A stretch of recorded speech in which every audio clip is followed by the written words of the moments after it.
Shit, mate. Well, the thing is you're young lads, aren't you? Like, here's the thing. Do you remember when you were growing up, right, and when you were like 14, 15 or whatever, did you have like porn on all the fucking computers and shit? See, this is it, right? Because I'm 31, and when I was a teenager, there was porn on one computer, and they put that computer in the hallway. And I don't know if you've ever tried to masturbate in a hallway before. There's too many fucking exit points. You just like fucking...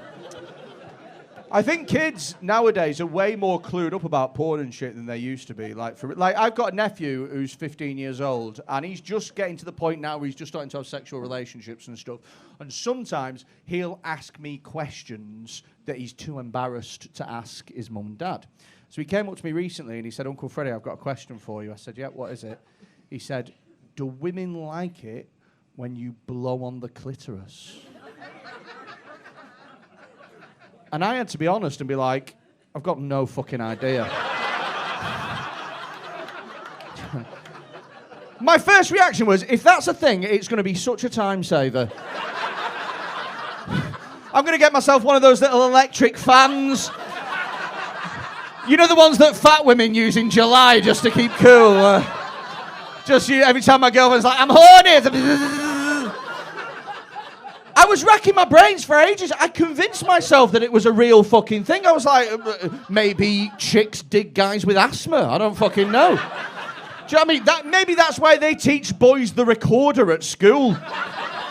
So they get practice. So one day you can make a woman very happy by playing Frere Jacques on a fanny. I convinced myself that it was a real thing, right? And at the time, me and my girlfriend were going through a bit of a dry patch, right?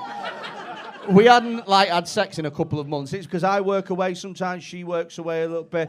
And, we've been together for 5 years and, things were getting a bit samey and a bit monotonous. And so as soon as I heard about this, I was like, oh, I know how to put the spark back in this relationship.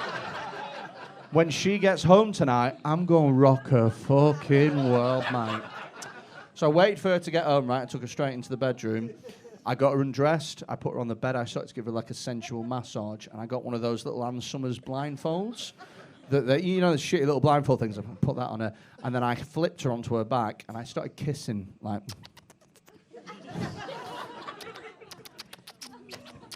like a fucking rabbit eating a carrot there. Past the belly button. I got in between her legs. I went down on her like I was blowing out candles on a birthday cake. I nearly made a wish. At one point I got so into it I nearly started singing. I was like, "For he's a jolly good fellow." She went fucking mental. We got in a big argument, right? We didn't speak for 4 days.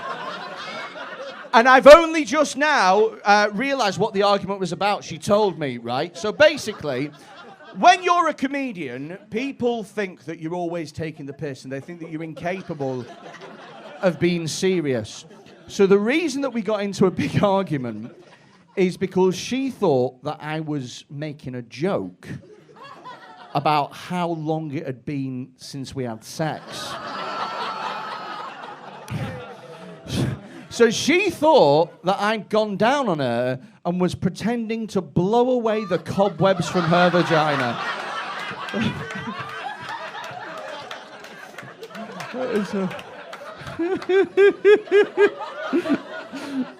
I've only just heard recently, apparently you can die from doing that You can, because if you blow air up the fanny, then it'll give them a pulmonary embolism and it can kill people. And the first thing I thought of when I heard that is, what an episode of Jonathan Creek. I'd fucking love to go to prison to be the fucking fanny bubble murderer. Do you know what I mean? Load of fucking guys in the prison like, "What you in for, little bitch?" I'm like, "How about I suck your dick and I'll show you." Right?